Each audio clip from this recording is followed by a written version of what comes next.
Hi everyone, welcome back to GK today. I am Siya and very good morning. So कैसे आप सभी? Hope everyone is doing fine here and feeling good. यहाँ पे हम 1 जुलाई 2025 के मोस्ट इंपॉर्टेंट करंट अफेयर्स को डिस्कस कर रहे हैं एंड आज जो नेशनल इवेंट है 1 July, the national doctor day and India's GST day, the 1 July. इसी के साथ जो टॉपिक हम आज डिस्कस करने जा रहे हैं, हम डिस्कस करेंगे DRI। इस बॉडी ने रिसेंटली एक मेजर ऑपरेशन चलाया जिसके तहत illegal import of Pakistani origin good उन्हें टारगेट किया गया, बिकॉज इनडायरेक्टली पाकिस्तान दुबई से इंडिया में इंपोर्ट कर रहा है। कैसे, हम उसके बारे में जानेंगे एंड हम डिस्कस करेंगे registrar general of India, because new secretary यहाँ पर अपॉइंट हुए हैं। फास्ट पेट्रोल वेसल FPV के बारे में हम जानेंगे। आपने काफी नाम सुने होंगे, अमूल्य, अक्षर। सो इंडियन कोस्ट गार्ड के लिए कौन बना रहा है, इसके बारे में हम डिस्कस करेंगे। इंडिया का पहला ग्रीन डेटा सेंटर किस स्टेट ने ओपन करा है? रिसेंटली इंडिया ने एक इंटरनेशनल इवेंट को होस्ट करा, that is world police and fire game. कहां पर, इसके बारे में हम जानेंगे। प्लेस इन न्यूज कैटेगरी में हम डिस्कस करेंगे फॉकलैंड आइलैंड, जो बेसिकली यूके की टेरिटरी है लेकिन डिस्प्यूटेड है साउथ अमेरिका के साथ। एंड रिसेंटली एनवायरमेंट मिनिस्ट्री ने एक मेजर स्कीम को अप्रूवल दिया है सो दैट जो ह्यूमन टाइगर कॉन्फ्लिक्ट है उसे मैनेज किया जा सके। आए दिन केसेस देखने को मिल रहे, टाइगर निकल गया है, सो फाइनल यहाँ पर एक स्कीम आ गई है। हम डिस्कस करेंगे Amrit initiative and Asian infrastructure investment bank, जिसका इंडिया एक मेंबर है। दिखराई कैमल CBI का मेजर ऑपरेशन जो काफी टाइम से एक्टिव है, उसमें जो न्यू अपडेट है उसे हम डिस्कस करेंगे। Women hockey India master cup, इसका फर्स्ट एडिशन चल रहा है, इसमें कौन विनर बना है उसके बारे में हम जानेंगे। आदि कर्मयोगी प्रोग्राम क्या है, यह है किस मिनिस्ट्री ने इसे लॉन्च करा। एंड रॉ के बारे में आज हम डिस्कस करेंगे, इंडिया को कैसे रॉ की नीड पड़ी और न्यू सेक्रेटरी अभी इसके कौन बने हैं। एंड जो डिस्प्यूटेड प्रोजेक्ट है रातले हाइड्रो इलेक्ट्रिक प्रोजेक्ट, इसके बारे में हम डिस्कस करेंगे। इंडिया के लिए डिस्प्यूटेड नहीं है बट पाकिस्तान ने इसे बना रखा है बिकॉज उसे चाहिए थी Indus water treaty. So major international court के साथ मिलकर यहाँ पर जो भी हो रहा है उसके बारे में हम जानेंगे। Third missile system recently Iran के अगेंस्ट में किस कंट्री ने यूज करी, वी ऑल नो, हम इसे डिस्कस करेंगे। एम्प्लॉय स्टेट इंश्योरेंस कॉर्पोरेशन के बारे में हम जानेंगे। इंडिया ने अभी रिसेंटली ईरान में वॉर के बिटवीन लीचीज को एक्सपोर्ट करा है, उसके बारे में हम जानेंगे। एंड कुछ लेबोरेटरी है the mobile bio safety and national turmeric board, ये कहां पर लोकेटेड है। सो ये सारे टॉपिक हम आज डिस्कस कर रहे हैं। Here we go. And all this question is सर्व डेली 20 MCQ सीरीज का पार्ट है जो आपको जीके टुडे के एप्लीकेशन पर मिल जाएंगे डिफरेंट लैंग्वेज में। The first one, what is the name of the operation launched by Directorate of Revenue Intelligence to target the illegal import of Pakistan origin goods? So Pakistan origin good, the halal product, उसे recently target करने के लिए, illegal import को रोकने के लिए एक major body ने एक operation चलाया और उस operation का नाम आप बता दीजिए, and that is Operation Deep Manifest. Option number C is the answer. किसने चलाया है? Directorate of revenue intelligence, DRI। काफी इंपॉर्टेंट बॉडी है ये, इंडिया की एपेक्स बॉडी है जो इलीगल एक्टिविटीज को रोकती है, जो समुद्र के तहत इलीगल इंपोर्ट है, जो पायरेसी है, स्मगलिंग है, काउंटरफेट मनी है, उन सब को रोकना DRI का मेन काम है। और रिसेंटली इन लोगों ने पाकिस्तान का जो गुड है, दी हलाल प्रोडक्ट, उसे इंडिया में इंपोर्ट होने से रोका है। बेसिकली यहाँ पर पाकिस्तान की हेल्प कौन कर रहा है? And that is the Dubai. Dubai अपनी एक पॉलिसी के लिए काफी जाना जाता है, and that is the re export policy. So यहाँ पर पाकिस्तान ने अपना जो आइटम है, द फूड, द गुड, उन सबको दुबई भेजा। वहां पर दुबई में इनका जो भी लेबल था वो चेंज हुआ और फिर इंडिया में आया दी पाकिस्तान ओरिजिन गुड। और इस प्रकार इलीगल इंपोर्ट पाकिस्तान ने यहाँ पर 9 करोड़ रुपए की करी, कहां पर? इंडिया में। और उसे रिसेंटली DRI ने सीज कर लिया, जब्त कर लिया, ठीक है। सो उसके लिए ऑपरेशन चला था, ऑपरेशन डीप मैनिफेस्ट। हम यहाँ पर एक बॉडी को डिस्कस कर रहे हैं जिसने इस ऑपरेशन को चलाया, that is the directorate of revenue intelligence. किस मिनिस्ट्री के तहत ये फंक्शन करती है और इसे कब बनाया गया था? सो 2 मिनिस्ट्रीज, 2 बॉडीज का यहाँ पर ध्यान रख लेना। First of all ministry of finance के तहत जो डायरेक्टरेट ऑफ रेवेन्यू इंटेलिजेंस है यह फंक्शन करती है और एग्जैक्टली इसे 1957 में बनाया गया था। इंडिया की apex anti smuggling body, the directorate of revenue intelligence, ठीक है। इंडिया का जो centre board of indirect taxes and custom है उसके तहत इसे फंक्शन किया जाता है। और मिनिस्ट्री कौन सी है? Ministry of finance, that's the directorate of revenue intelligence, right. So Pahalgam terror attack के बाद यहाँ पर हम पाकिस्तान के अगेंस्ट में जितने भी इंपोर्ट है उसे बैन करने में लगे हुए हैं। प्रीवियसली हमने पाकिस्तान पे 200% कस्टम ड्यूटी लगा रखी थी, अब उसे तो कंप्लीटली ही बैन कर दिया है, लेकिन पाकिस्तान यहाँ पर दुबई का वे लेकर हमें इंपोर्ट कर रहा है दी हलाल प्रोडक्ट। सो ओवरऑल यहाँ पर हमने डिस्कस करा DRI जो एक एंटी स्मगलिंग एजेंसी है CBIC के तहत, the central board of indirect taxes and custom, और मिनिस्ट्री कौन सी है? मिनिस्ट्री ऑफ फाइनेंस से ये एसोसिएटेड है।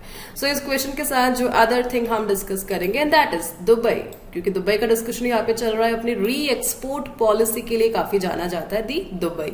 सो Dubai basically it is a part of UAE। Exam में जो क्वेश्चन पूछा जाता है आपको गिवन होते हैं UAE के अमीरत, और आपको आइडेंटिफाई करना होता है कि इनमें से कौन से अमीरत है जो UAE से एसोसिएटेड, और काफी सारे मिक्स ऑप्शन आपको दिए हुए होते हैं।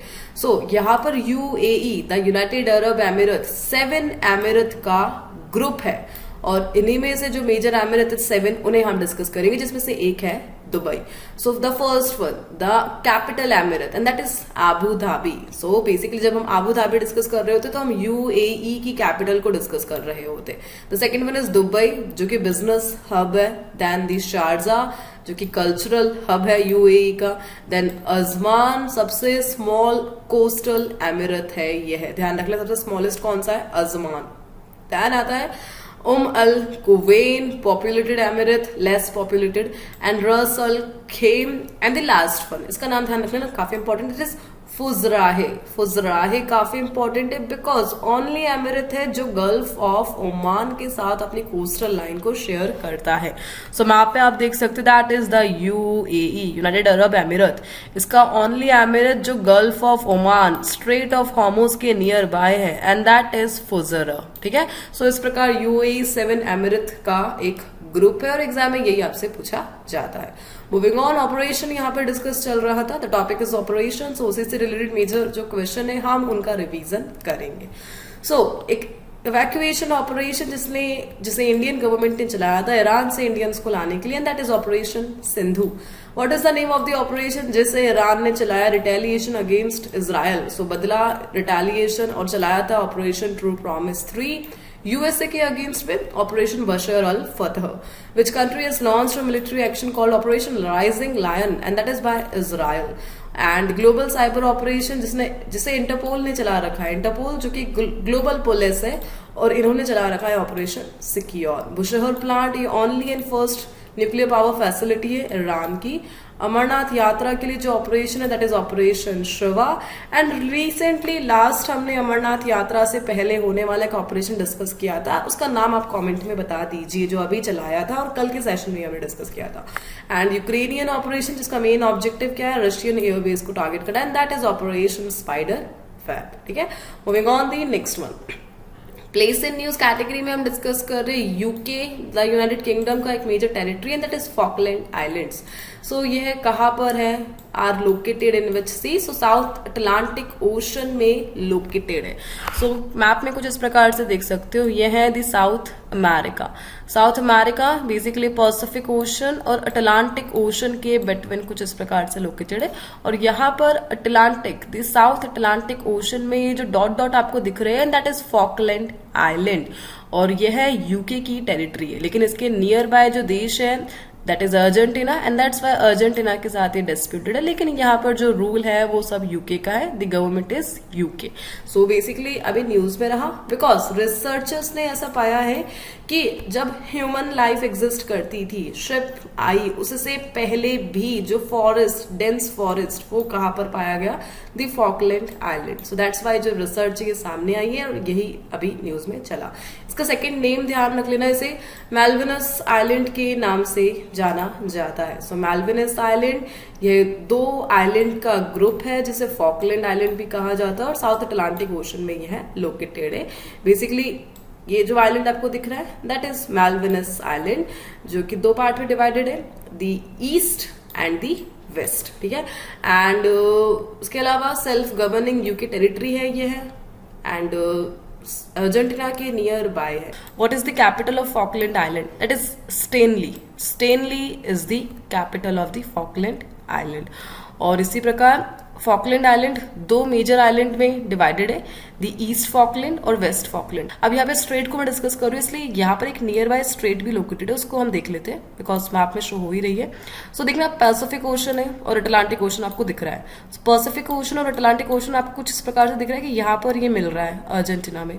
सो अर्जेंटीना में यहाँ पर एक मेजर स्ट्रेट लोकेटेड है जो पैसिफिक ओशन और अटलांटिक ओशन को मिक्स करती है, and that strait is the strait of Magellan. So इस क्वेश्चन को यहाँ पर ध्यान रख लेना कि अटलांटिक ओशन को पैसिफिक ओशन से कनेक्ट करने वाली मेजर स्ट्रेट कौन सी है? That is strait of Magellan, जो चिली की एंडिंग पर लोकेटेड है और चिली को एक कंट्री से, साउथ अमेरिकन कंट्री से सेपरेट कर रही है। और उस साउथ अमेरिकन कंट्री का नाम आप बता सकते हो, सबसे साउथ में लोकेटेड है। Moving on the next one, यहाँ पे हम प्लेस इन न्यूज कैटेगरी से रिलेटेड कुछ फर्दर क्वेश्चंस को डिस्कस करेंगे जो अभी हाल ही फिलहाल में न्यूज में थे। And The Gulf of Tonkin, which was seen in news, is a shallow crescent-shaped water body bordered by which two countries. So basically Gulf of Tonkin ये चाइना एंड वियतनाम के द्वारा बॉर्डर्ड है। Chagas island ये कहाँ पर है? Indian ocean में। मुजरिस port किस स्टेट का है? केरला का। Kerch strait Russia, sea of Azov and Black Sea के बिटवीन ये है लोकेटेड है। माउंट अन्नपूर्णा ये किस कंट्री में है? नेपाल में। Campi Flegrei the active volcano from Italy, and Mount Etna volcanic eruption के कारण न्यूज में था और ये इटली में ही लोकेटेड है। सो इटली के दो वोल्केनो तो ध्यान रख लेना, Etna and Flegrei. Moving on the next one, what is the name of recently approved pilot scheme by union environment ministry to manage human tiger conflict?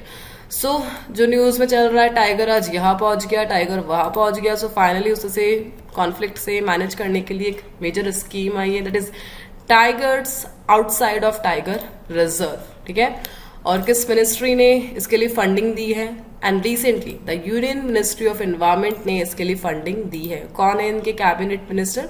The Bhupendra Yadav. So that human tiger जो conflict है उसे रोका जा सके। Overall जो tiger है उनको monitor करने के लिए, उनके एरिया को मैनेज करने के लिए और टाइगर रिजर्व से वो बाहर ना आ जाए उस चीज को मैनेज करने के लिए tiger outside of tiger reserve scheme को लाया गया है। अब यहाँ पर हम एक मेजर बॉडी को डिस्कस करेंगे, दैट इज कैंपा। कैंपा काफी इंपॉर्टेंट है, काफी क्वेश्चन पीवाईक्यू में मैंने देखे हैं इसके। The National Compensatory Afforestation Fund Management and Planning Authority. So जो मिनिस्ट्री ऑफ एनवायरमेंट है वो कैंपा के तहत ही tiger outside of tiger reserve को फंड प्रोवाइड करेगी। एक साल का इनका टारगेट है 26-27 तक के लिए और 88 करोड़ का बजट यहाँ पर आया है। And 30% of India tiger population as per the data reserves के बाहर रहती है, ठीक है। सो कैंपा को ध्यान रख लेना। इसे सन 2004 में एस्टेब्लिश किया गया था। सुप्रीम कोर्ट के ऑर्डर आए थे, एक केस हुआ था, वो केस आप बता सकते हैं जिसके तहत कैंपा को एस्टेब्लिश किया गया था। और एक मेजर एक्ट जो कैंपा से एसोसिएटेड है that is the compensatory Afforestation fund act, जिसे 2016 में पास किया जाता है, जिसके तहत स्टेट और सेंटर कैंपा को बनाया जाता है। सो ध्यान रख लेना, कैंपा 2004 में आती है, 2016 का एक एक्ट इनसे एसोसिएटेड है और रिसेंटली कैंपा के तहत tiger outside of tiger reserve इस स्कीम को अप्रूवल मिला है 88 करोड़ बजट के साथ, सो दैट टाइगर अपने घर को छोड़ के बाहर ना आ जाए। Moving on the next one, who has been appointed as the next secretary of the research and analysis wing? So रॉ को आज हम डिस्कस कर रहे, the highly rated force of India. So यहाँ पर न्यू सेक्रेटरी रॉ के अभी कौन बने हैं? And that is the Parag Jain. IPS officer है ये पंजाब कैडर के, एंड रिसेंटली इन्हें न्यू सेक्रेटरी बनाया गया है रॉ के फॉर 2 ईयर। एंड इन्होंने रिप्लेस करा है रवि सिन्हा को। सो रवि सिन्हा को ध्यान रख लेना, यह भी एक आईपीएस ऑफिसर है छत्तीसगढ़ कैडर के और इन्हें रिप्लेस करके रिसेंटली न्यू बन चुके हैं पराग जैन, ठीक है। सो यहाँ पर बेसिकली हम रिसर्च एंड एनालिसिस विंग को डिस्कस करेंगे। अभी जो ऑपरेशन सिंदूर चला था पाकिस्तान के टेरर कैंप के अगेंस्ट में, उसके लिए जो की इंटेलिजेंस बॉडी थी दैट इज दी रॉ, ठीक है। और पराग जैन ने वहां पर लीड भी किया था। सो रॉ को बनाया जाता है 1968 में, सितंबर 21। इसकी नीड क्यों पड़ी? बिकॉज रॉ के फॉर्मेशन से पहले हम 2 मेजर युद्ध यहाँ पर देख चुके थे, the 1962 and the 1965 war, Pakistan and China के साथ जो भी हुआ था उस टाइम पे, ठीक है। इनका जो हेडक्वार्टर है न्यू दिल्ली में है, और जो रॉ है इनके फर्स्ट डायरेक्टर कौन है, रामेश्वर नाथ काउ। सो फाउंडिंग मेंबर कौन है रॉ के, इनके नाम ध्यान रखिएगा, रामेश्वर नाथ काउ सर, इन्होंने फाउंड करा है रॉ को।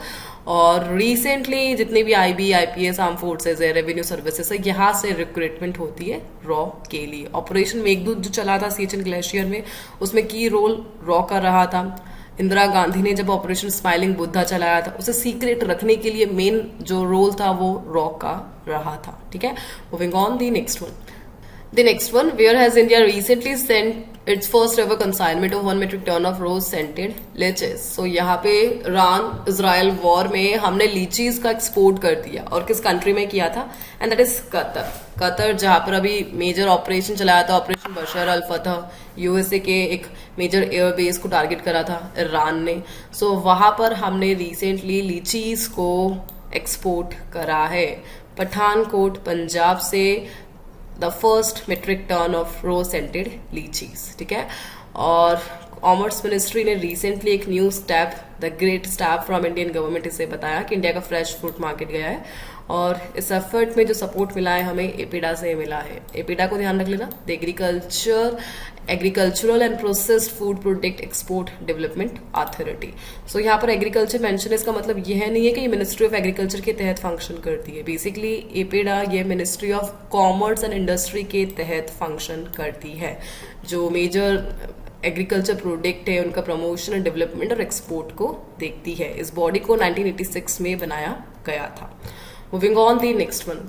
The next one, Ratle hydro electric project is situated on which river? So किस रिवर पर बना है Ratle hydro electric project? So disputed project है पाकिस्तान के अकॉर्डिंग, और यह बना हुआ है चिनाब रिवर पर। सो यहाँ पर हम डिस्कस कर रहे हैं बेसिकली इंडस वाटर ट्रीटी 1960 जो अभी सस्पेंडेड है, और पाकिस्तान इसको वापस से इनिशिएट करने के लिए अपनी पूरी कोशिश कर रहा है। न्यू दिल्ली में काफी लेटर्स भी लिखे हैं। नाउ यहाँ पर पाकिस्तान पहुंचा है द कोर्ट ऑफ आर्बिट्रेशन, यानी जब इंडिया एंड पाकिस्तान में जो बायलैटरल टॉक है वो फेल हो जाती है, सो जो हमारा मीडिएटर बना हुआ है that is world bank, and उन्हीं के तहत कोर्ट ऑफ आर्बिट्रेशन हम दोनों कंट्रीज के बिटवीन सुनवाई कराता है।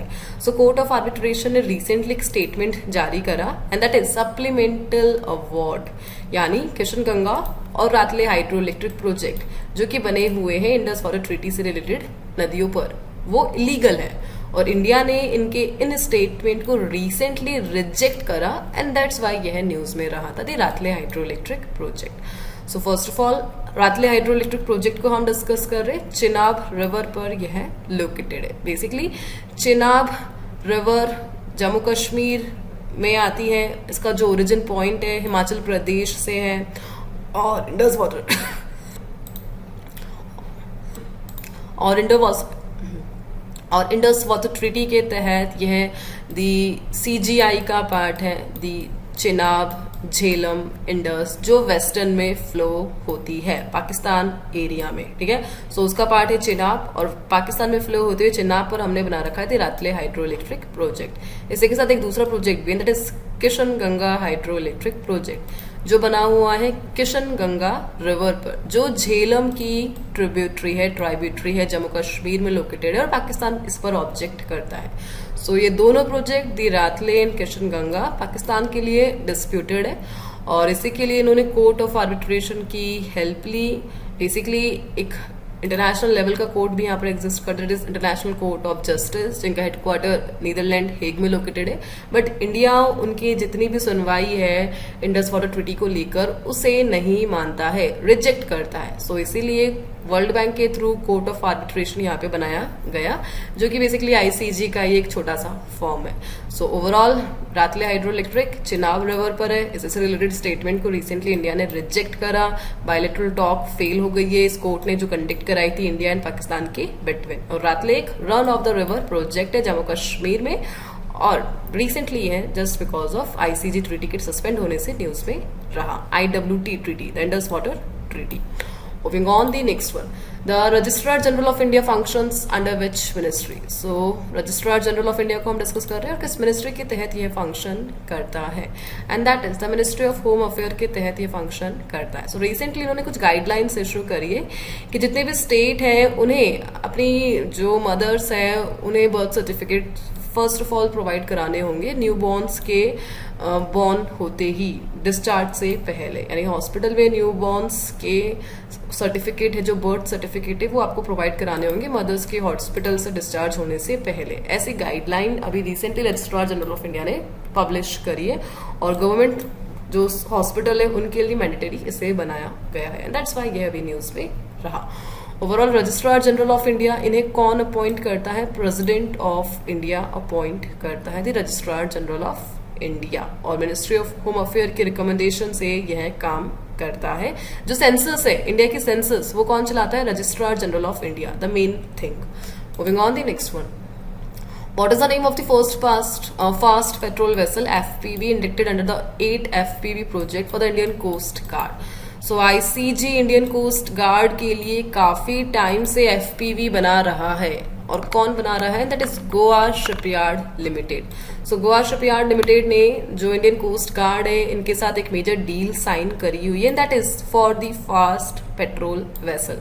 सो फास्ट पेट्रोल वेसल ये बना रहा है. टोटल 8 FPVs यहाँ पर बनाए जाएंगे इंडियन कोस्ट गार्ड के लिए बाय दी गोवा शिपयार्ड, और उन्हीं 8 में से जो आदम में है इसे रिसेंटली कमीशन कर दिया गया है. लॉन्च करने के बाद इसे कमीशन कर दिया गया है इंडियन कोस्ट गार्ड में गोवा में. ठीक है, फर्स्ट फास्ट पेट्रोल वेसल जो 8 है टोटल, उसमें से पहला ये है. सो बेसिकली आदम में ये 8 वेसल प्रोजेक्ट में से एक है, और रिसेंटली हमने लास्ट डिस्कस करा था दी आंचल, उसे रिसेंटली लॉन्च किया गया था. 5th जो वेसल पेट्रोल वेसल है इन 8 में से, दैट इज आंचल. ये भी अभी न्यूज में रही थी, और ये 5वीं है. एंड रिसेंटली हमने डिस्कस करा था कि आंचल को लॉन्च किया गया है, जो कि 5th शिप है इन 8 फास्ट पेट्रोल वेसल में से. सो काफी बार हमने नाम सुने हैं, दी आदम में, अक्षर, ये सब इन 8 जो वेसल प्रोजेक्ट है उन्हीं में से एक है.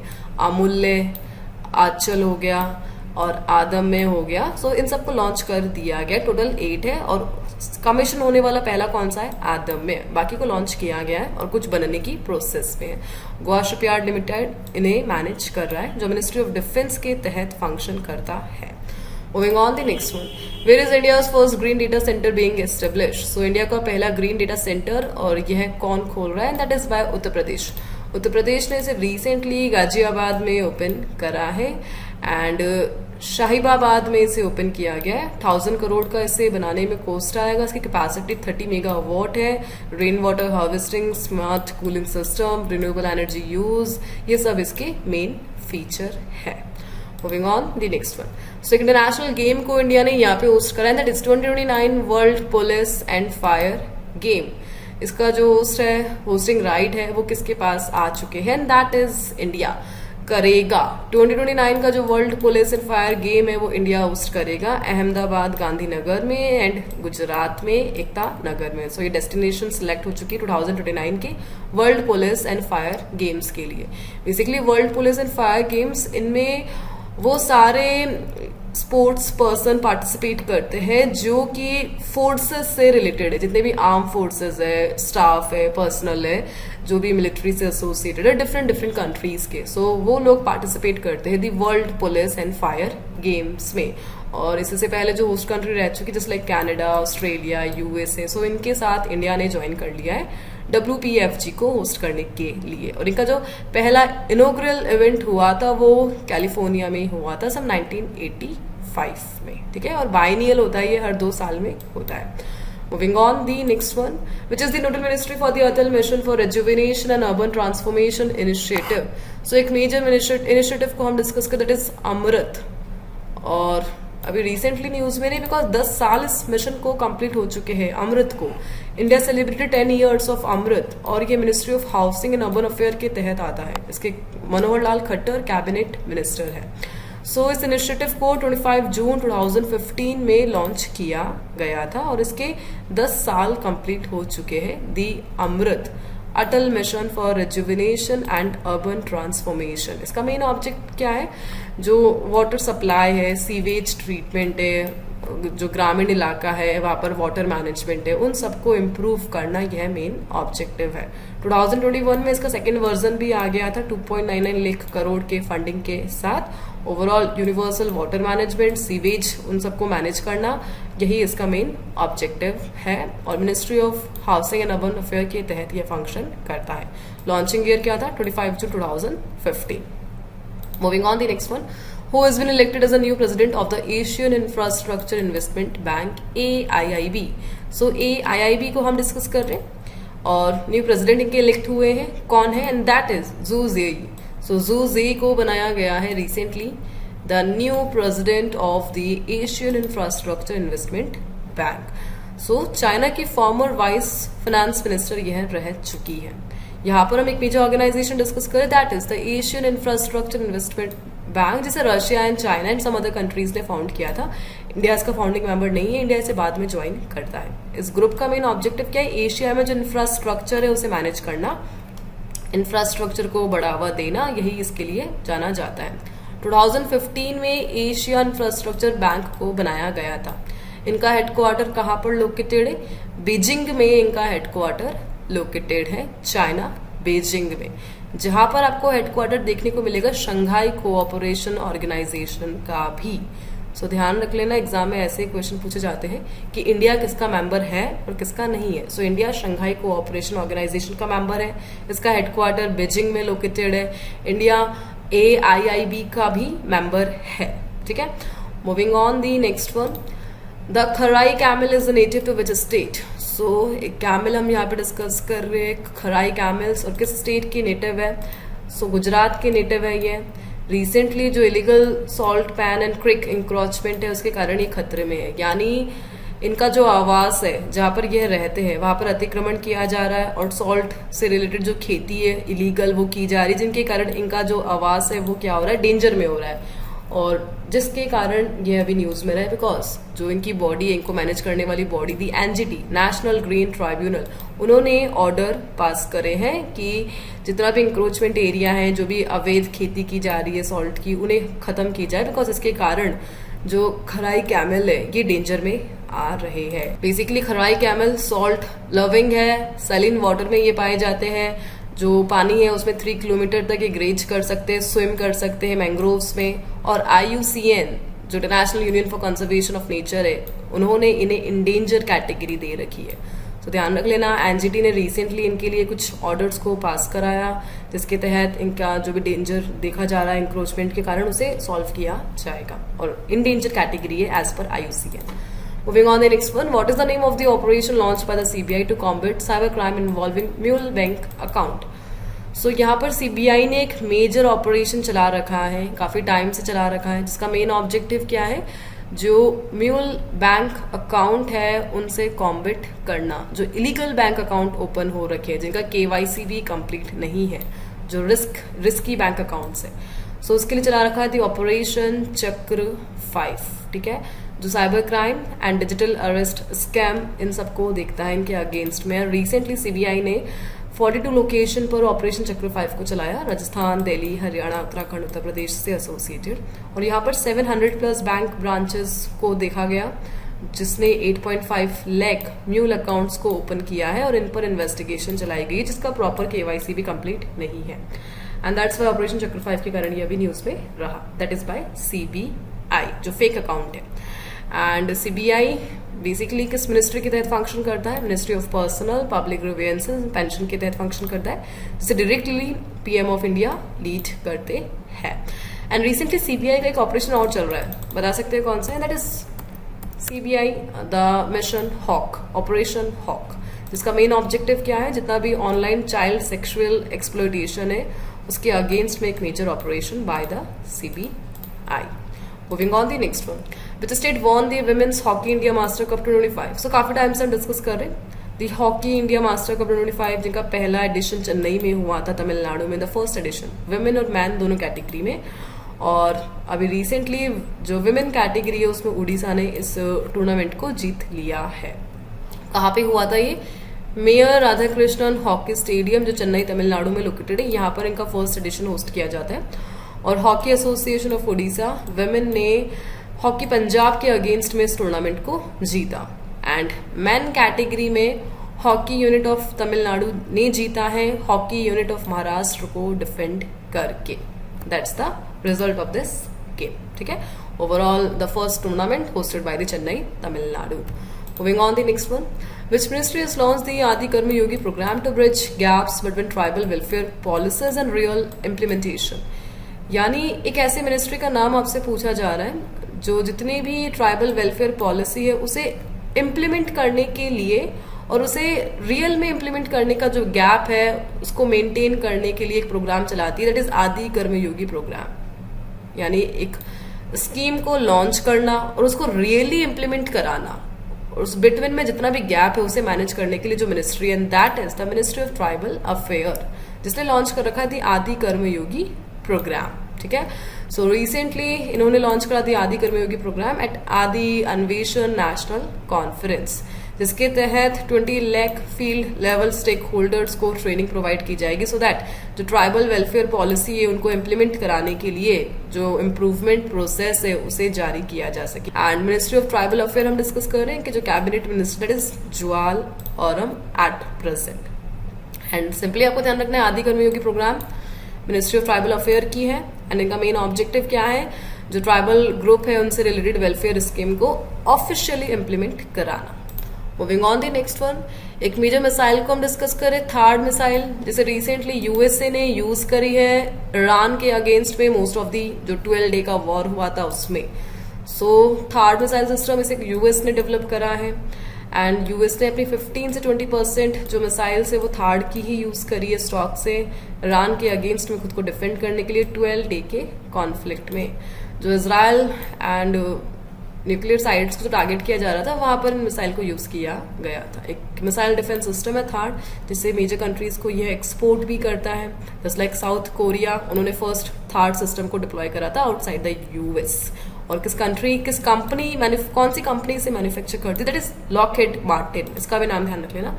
थर्ड मिसाइल को बनाने वाली मेजर जो डिफेंस ऑर्गेनाइजेशन है from United state of America. एक बैलिस्टिक मिसाइल है ये है basically. Moving on the next one, what is the name of the scheme recently approved for relaunch by the Employees State Insurance Corporation? ESIC ने recently एक major scheme को launch करा है, relaunch करा है, ध्यान रखना, सो दैट जितने भी वर्किंग जो पावर है एम्प्लॉयज है उनका इंश्योरेंस किया जा सके और उन्हें रजिस्टर करवाया जा सके, and that is SIPRI scheme. So SIPRI scheme इसे ओरिजिनली 2016 में लॉन्च किया गया था। इसका मेन ऑब्जेक्टिव क्या है, जो एम्प्लॉयज है उन्हें इंश्योरेंस कवरेज प्रोवाइड करना है और उन्हें रजिस्टर करवाना है कि इंडिया में इतने सारे एम्प्लॉयज है और उनका रजिस्ट्रेशन इस स्कीम के तहत किया जा रहा था। नाउ जो एम्प्लॉयज स्टेट इंश्योरेंस कॉर्पोरेशन है उन्होंने इस स्कीम को री लॉन्च कर दिया है 1 जुलाई से 31 दिसंबर 2025 के बिटवीन, और रजिस्ट्रेशन को प्रमोट किया जा रहा है सो दैट जो एम्प्लॉयर्स है एम्प्लॉयज है उन्हें इंश्योरेंस दिया जा सके स्टाफ के मैनेजमेंट के लिए, और जितने भी अनरजिस्टर्ड एम्प्लॉय है उन्हें रजिस्टर किया जा सके, उसके लिए one time opportunity the SIPRI. ठीक है, moving on the next one, that is MBSL-3 laboratory is developed under which mission. So एक मेजर लेबोरेटरी को हम डिस्कस करें, the mobile biosafety level 3 laboratory, और इसे किसके तहत डेवलप किया गया है, एंड दैट इज द प्रधानमंत्री Ayushman Bharat health infrastructure mission के तहत इसे बनाया जाता है। सो जो रेगुलेटिंग बॉडी है दी ICMR, the Indian council of medical research, इन्होंने डिसाइड करा है कि ये जो MBSL-3 लेबोरेटरीज है इन्हें एक्सपेंड करेंगे।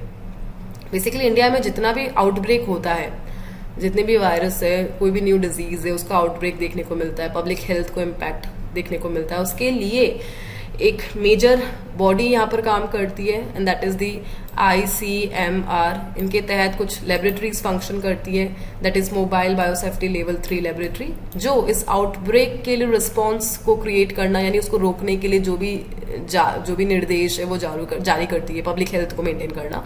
सो उसी के तहत रिसेंटली जो ICMR उन्होंने डिसाइड करा है कि वो इन लेबोरेटरीज के एक्सपेंशन को और एक्सपेंड करेंगे। इस लैब को रामबान के नाम से जाना जाता है, मोबाइल लैब डिजाइन है सो दैट आउटब्रेक अगर होता है इंडिया में उसके लिए जो रिस्पॉन्स है उसे एनहांस किया जा सके, पब्लिक हेल्थ को इंश्योर किया जा सके। जस्ट लाइक 2023 में जब निपाह वायरस का जब आउटब्रेक हुआ था, उसके लिए उस टाइम पर इसे फर्स्ट टाइम डिप्लॉय किया गया था केरला में under the Ayushman Bharat health mission. ठीक है, ओवरऑल अगर कोई भी वायरस आ रहा है उसके लिए तुरंत एक्शन लेने के लिए लेबोरेटरीज है, that is mobile biosafety level 3, जिससे पहली बार 2023 में निपाह वायरस के बाद डिप्लॉय किया गया था। और जो ICMR है वो इस हेल्थ इंफ्रास्ट्रक्चर मिशन के तहत इन लेबोरेटरीज को और एक्सपेंड करने की पूरी कोशिश कर रही है, एंड दैट्स व्हाई ये न्यूज में रहा। Moving on the next one. The next one, where is the headquarter of National Turmeric Board located? So इनका हेडक्वार्टर कहाँ पर लोकेटेड है? तेलंगाना में इनका हेडक्वार्टर लोकेटेड है, तेलंगाना में भी निजामाबाद में। सो रिसेंटली इस हेडक्वार्टर का इनोग्रेशन किया गया बाय द अमित शाह, जो कि यूनियन होम मिनिस्टर है, मिनिस्ट्री ऑफ कोऑपरेशन भी इनके पास है। एंड रिसेंटली इन्होंने द नेशनल टर्मरिक बोर्ड का जो हेडक्वार्टर है उसे इनोग्रेट किया तेलंगाना में, एंड दैट्स वाई ये न्यूज में रहा। ओवरऑल नेशनल टर्मरिक बोर्ड, इसका मेन ऑब्जेक्टिव क्या है? टर्मरिक एक्सपोर्ट, जो भी मिडल मैन है यानी मीडिएटर, उनको एलिमिनेट करना और हेल्थ बेनिफिट ग्लोबल लेवल पर प्रमोट करना, यह इसका मेन ऑब्जेक्टिव है द नेशनल टर्मरिक बोर्ड। इसका रिसेंटली इनोग्रेशन किया गया, एंड दैट्स व्हाई ये न्यूज में रहा। ओवरऑल इस सेशन को हम यहाँ पर एंड करते हैं। आज मैंने 20 क्वेश्चन डिस्कस करे बिकॉज लास्ट टाइम मैं काफी इनएक्टिव रही थी, कुछ डेज मैंने ऑफ किया था, सो उस टाइम के क्वेश्चन को आज हमने डिस्कस कर लिया है। एंड आज के लिए जो क्विज के क्वेश्चन है आप लोगों के लिए, that is related with India current affair, जिसका आंसर आप लोग कॉमेंट में मेंशन कर देना। एंड हम मिलते हैं नेक्स्ट सेशन के साथ। For more information you can check the description box just below this video, and thank you for watching.